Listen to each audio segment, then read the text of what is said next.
Marsha, Ambrosius, Ledisi, Kelly Price, and Jill Scott. Man, I want to be so significant that when my name is announced, there's a fat bass line. Ledisi, Kelly Price, and Jill Scott. Right? Just, That's what I want. That's what I want to be when I grow up. My skin is black. Really interesting start.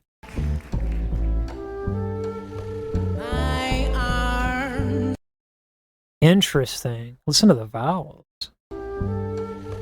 My arms alone. Dang. So we're getting a vowel. My, bright vowel, but then also she's contracting her AES, or epiglottic sphincter. And that gives it a like a smarmy, sassy tone. So my bright vowel, my, right? Gets all nasty. She's already speech-like. My hair is woolly. Okay. She warms up the sound a little bit. Hair is woolly. Oh, I love that little run, that tail end. My back is strong. Love that. Love that. Strong? No. Strong. She turns it into a triphthong. 3 vowels. Ow. Right? Ow. It starts with the A, O, and then a U. And obviously it's intentional. My back is strong. Nice. And I love the backing. Not the backing. Strong enough to take the pain. Wow. Listen to her against the flute. Take the pain. Right? So good. Pain inflicted again. So it's interesting. All the accompaniment, aside from the bass, is really, really high up. Oh my goodness. Okay, that just fell. All right. It's very high up. Inflicted again and again. So not just the flute, but also the piano is going really high up. Meanwhile, she's consistently adding just a little bit more power. I mean, this is a singer who really knows how to shape the tone of her voice, and she is incrementally adding power as the piece goes on. Inflicted again and again. Yes. Right? What do they call me? Ooh. Listen to this phrase here. My name is Sarah. Ooh.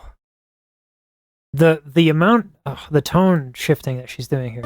What do they call me? Right? So what do they call? So she's going back to that sassy AS contraction. But then, immediately to add some vulnerability, you hear a little bit of air leaking right here. Call me.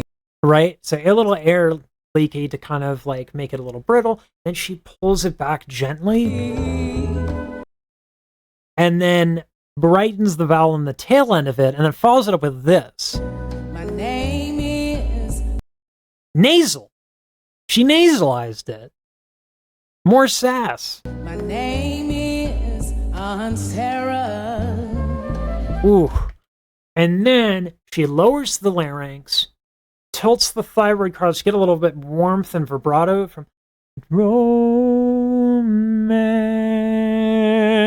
Right? If I tilt the larynx there, boom.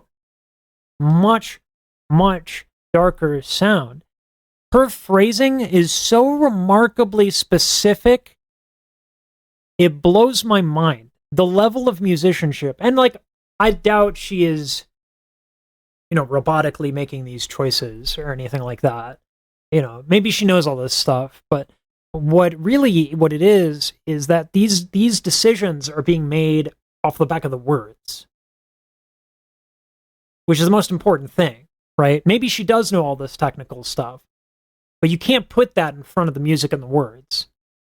So this is all because she's a great artist. My name is Sarah.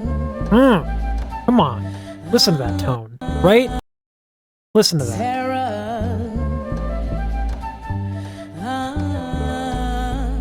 Sarah. Her voice is like, you know when you have like a friend and they're like, I don't like red wine. I want to stick to white or rosé. And you're like, you like red wine. They're like, no. And you're like, yeah, you do. It just has to be good red wine. And then you go out and you get like a Bordeaux, a Chianti. And you bring it. And they're like, oh.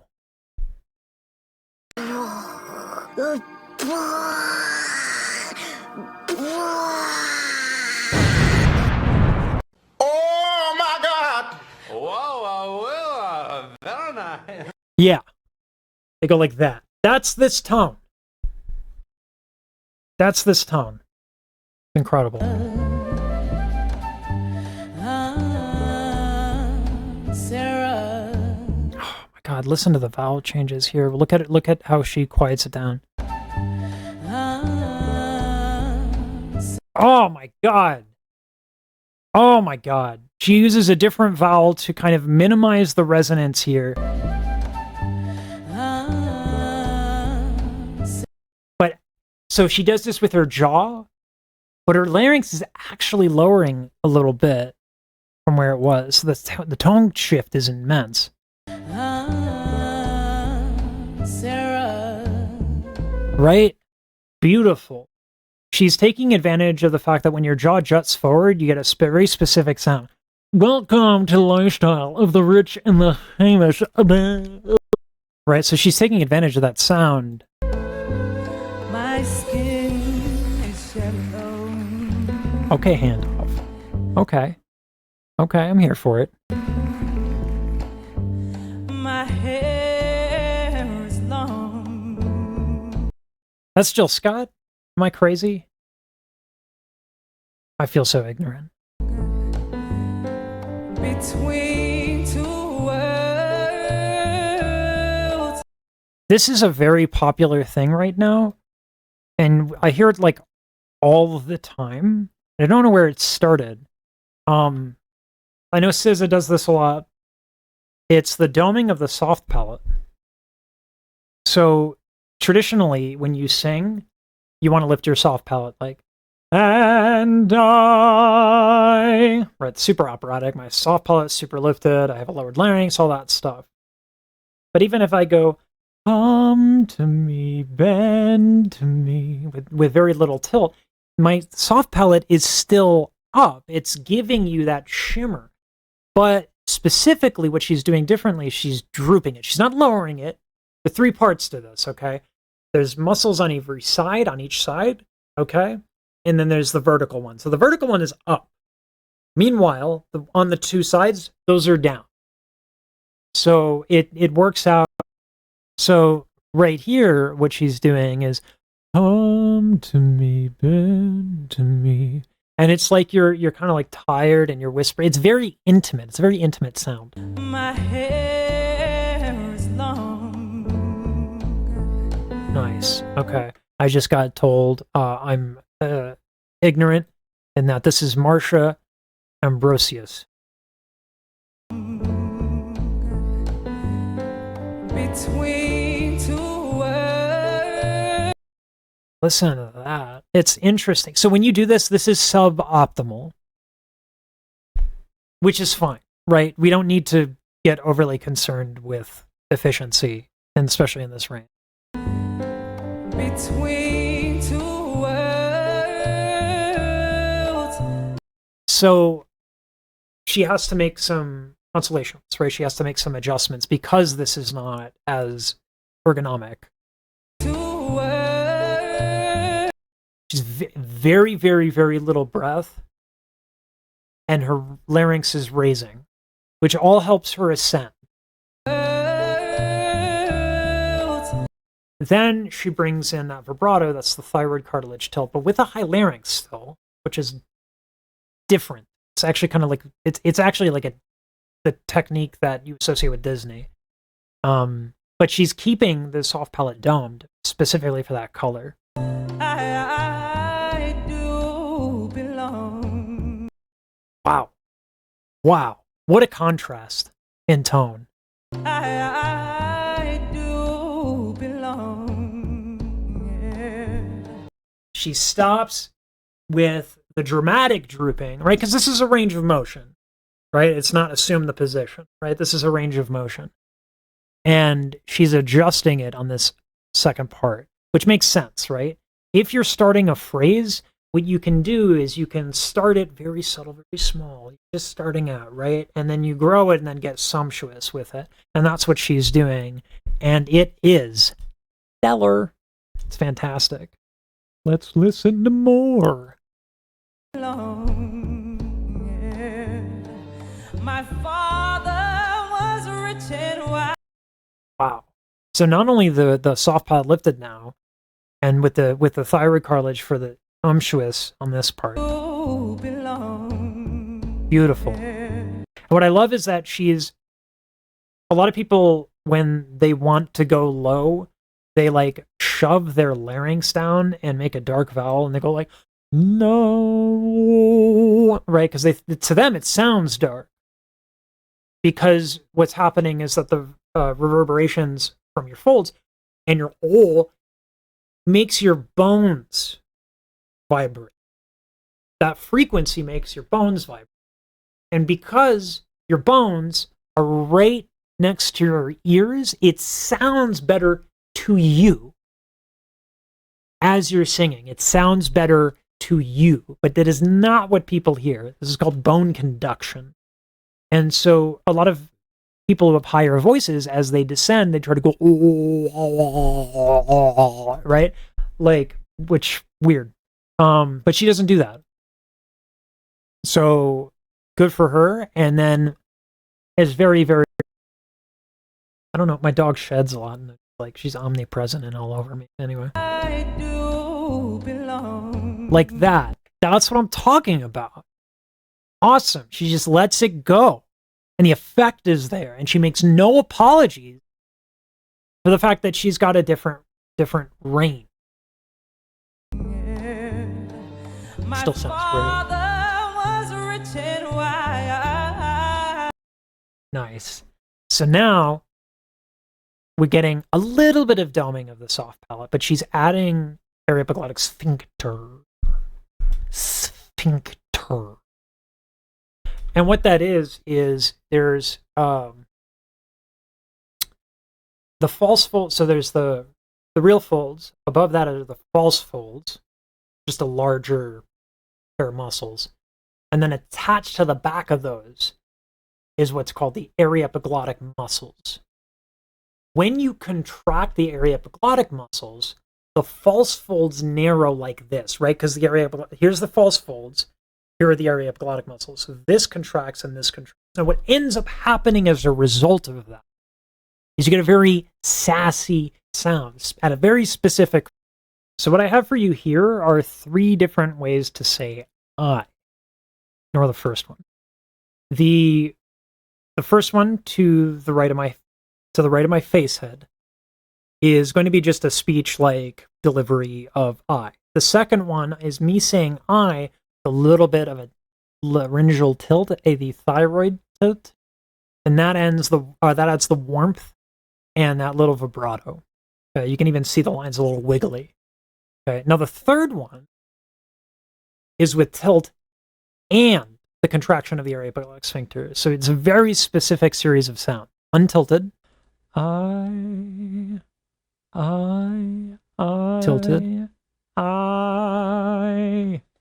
See how, like, that's dramatic. That's a dramatic change in tone. And that's what she's doing. And obviously, you can contract is the range of motion, right? So that was a bit of an extreme example. but she does it in such a way that it actually really gives this gnarly sound to the phrase. Father was rich and wide. He fought. Man. So she goes from the nasty Father was rich and wide. to immediately pursing the lips a little bit, which makes the vowel choice warmer. He forced my mother late one Ooh. night. Ooh! What? He forced my mother late. Wow. Wow. He forced my mother late one night. I've never heard that before. I've never heard that before. Let me explain what's happening and why. Okay, so these are onsets. Okay, there's ways to start the notes. Okay, this is an aspirate abrupt. Right? So what's happening there? So that's an aspirate abrupt. It means that I'm putting a lot of air in, and then my folds just kind of come together, because that's how you bring, in part, how you bring your folds together is you put air through it, and then they adduct for an early effect. I'll get into it maybe later. But that's an aspirate abrupt. This is an aspirate gradual, where I gradually enter air into the scenario, and the result is a very, very gradual, smooth start of a note. Right? That, the last one, is a glottal.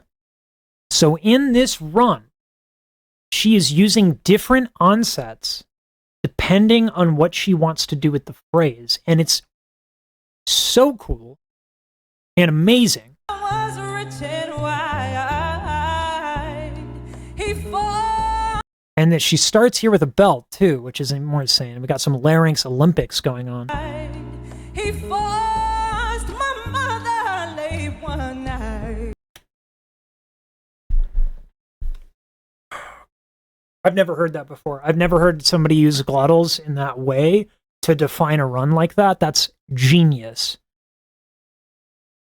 And I probably won't ever be able to. But that's very, very, very, very difficult to do glottals that quickly. It takes very, very precise amounts of air. It's amazing. So what do they call me? Wow. All of these different little tone tricks. So what do they call me? Beautiful. I love that little note right there. Like this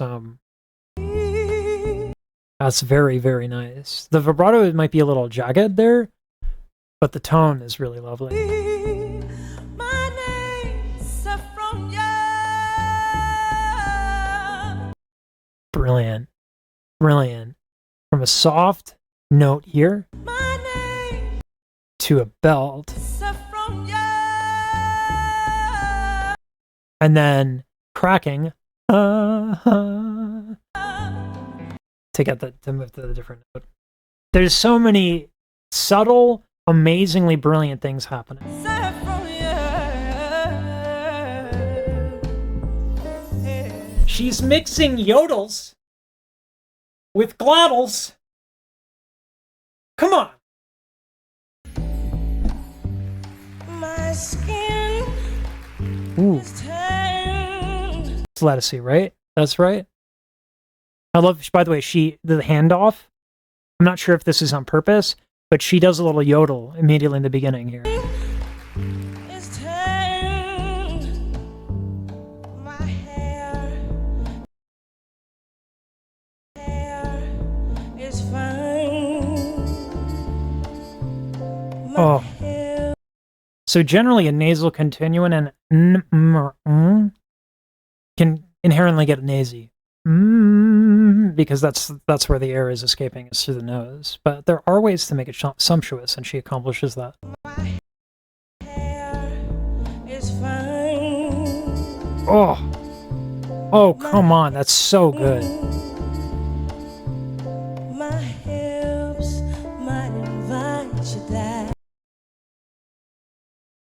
So she gets this really lovely tone here. Then she brings it up very, very kind of like almost like a falsetto, like very breathy. And then brightens the vowel like crazy, keeps that larynx light and high. But her tone quality is just so, so pretty. And that's not a matter of technique. Oh. Ooh. This tone, I'm getting, I can't get enough of it.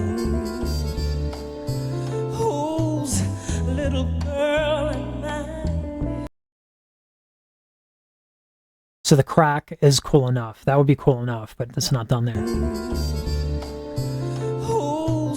Right? Ooh. That's the kind of the abrupts we were talking about. That's an aspirate gradual. Ooh. Well, actually, it's after abrupt. Ooh. Right? Almost like a little yodel. Little girl and then, man, how would you even describe this? It's like, she kind of cuts the breath off. And then has that really quiet tail end of that with a brighter vowel, which makes it easier to hear. Brighter vowels are easier to hear because they occupy more high end. But it's brilliant.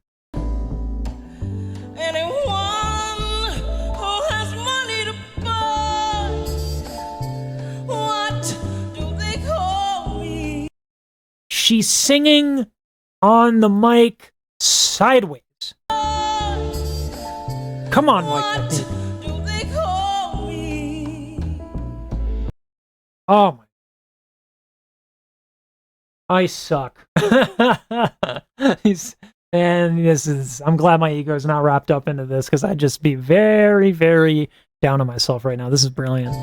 What do they call me? Oh, look at that. Look at that timing.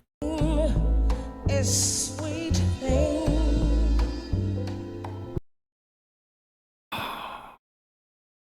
Her decrescendos are genius. They're so high level.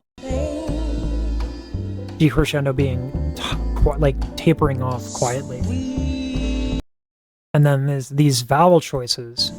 So specific. People get really pissed at how much I pause, but literally every little thing that she's doing is really important here.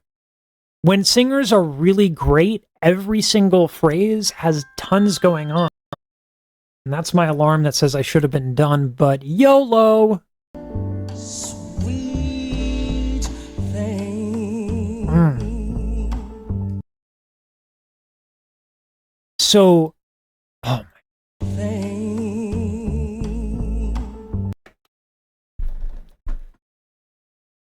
The tongue here starts narrow. Ding. And then she widens it, all while doing a nasal continuant. Means the right? Sound goes through the nose. You could still shape the sound, especially when you're up close to the mic like this. Just the little opening of the mouth, changing it to a brighter vowel. It's so subtle.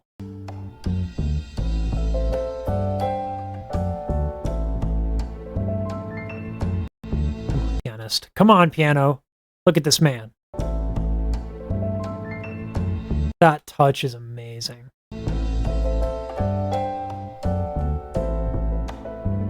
Oh my god, that's how you know someone's a good piano.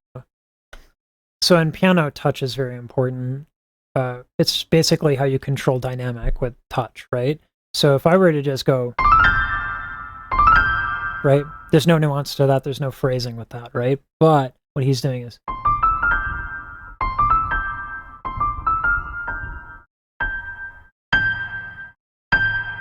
right? So he's using touch to get all of these different sounds. And I know this is a voice channel, but the reason why I love pianists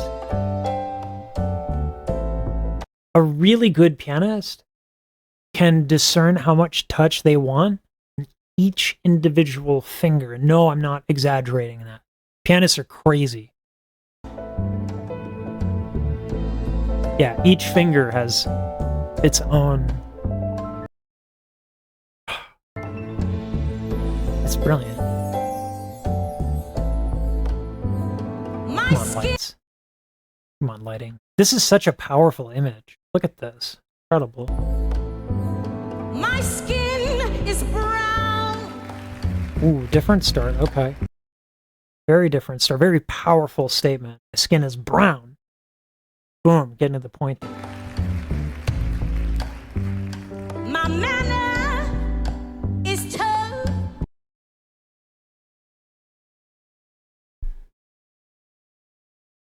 These vowels. Manner is tough.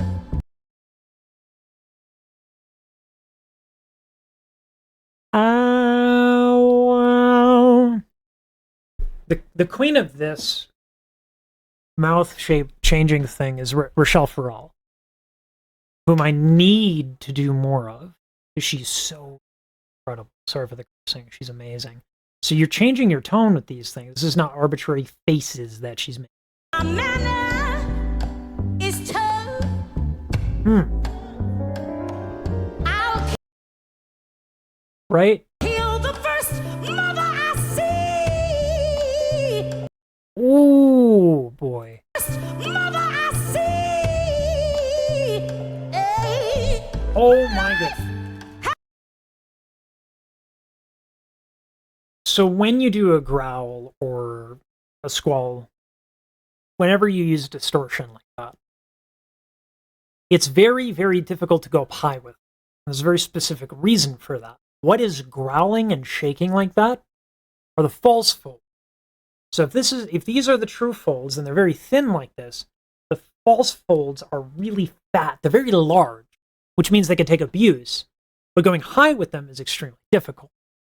They're actually really good at making lower sounds. That's just the false folds going together. But in order to do this, in order to get up with the false folds here, you need to contract the muscle adjacent that's actually connected to the false fold. So if this is, okay, so the false folds are like this little triangle here. Okay, so if you're doing this muscle right here, this is the area epiglottic muscle. So what she's doing is she's contracting it, which narrows the false folds. And that's how she's able to get up higher and still have that growl. And this is so important, you have to have so little air. It sounds like it's dramatic. It sounds like there's a lot of air, but it's not. It's gentle, exact, it's precise. And I want to bring attention to something that Ledisi does better than damn near anyone else. Look at her posture. We're going to look at a couple of phrases here and just look at her posture. Has been rough. I'm awfully better these days. Oh my. This is Ledisi's superpower, is her posture. It gives her power, but it also gives her very, very much control over her breath. This is somebody who, like, I've never seen anybody have posture. It's such a fundamental thing, but she does it at such a high level. Because my parents were slaves. Ooh. Damn. Nothing subtle about this, and I love every second of it. What do they call me? Is still my heart. This is my new ringtone. Call me. Call me. So pretty. Sarah. What do they call me? Sarah. It takes. This is something that people who are in choirs, who don't ever develop their own voice, in order to do what's called just tuning, in order to get in very, very close micro tuning so that it sounds really sonorous, something like this.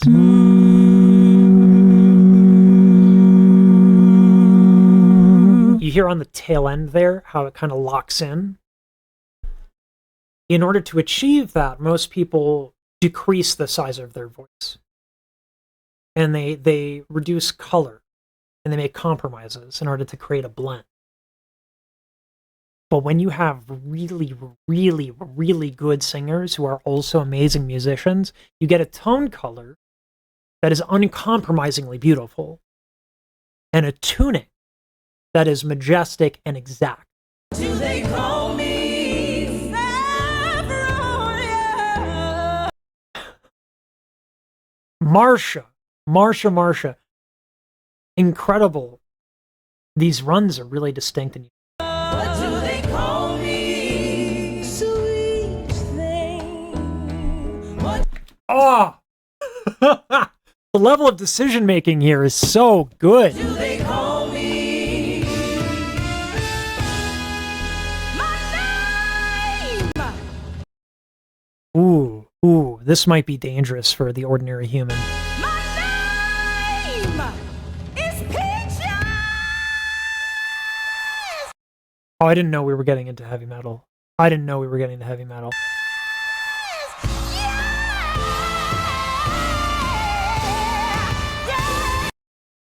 Wow.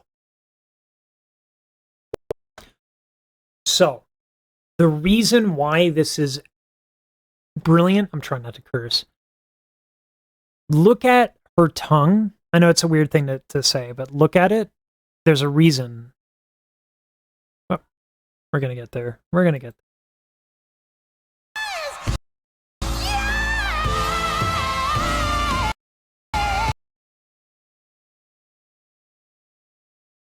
This is extremely ergonomic.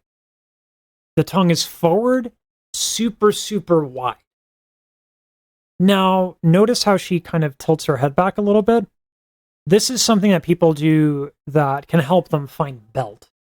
Because what you have to do is your cricoid cartilage, which is at the base of your larynx, has to tilt in order to fatten the folds. So sometimes if you put your head back, it can help with that. But the problem that a lot of people get into is that their back will flare. You'll get these muscles, right? The scapula going down like that. And that's the last thing you want as a singer.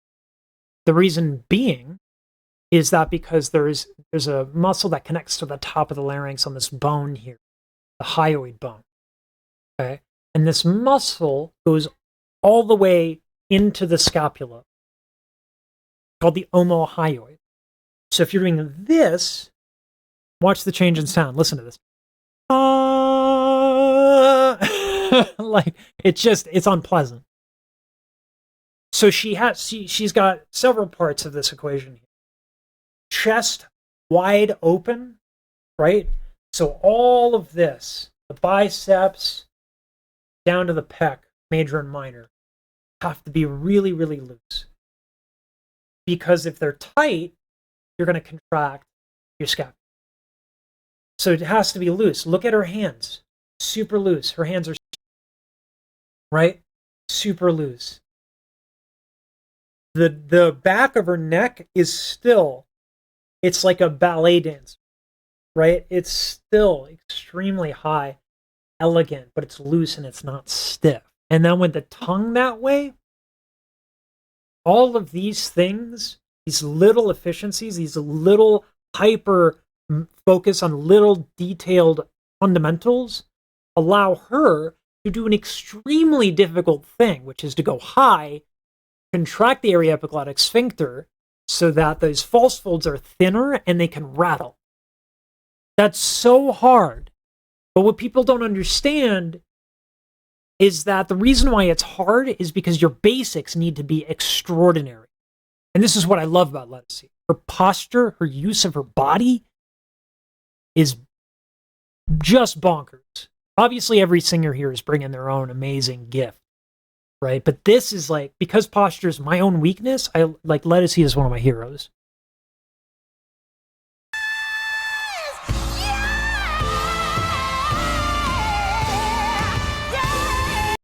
I mean, come on.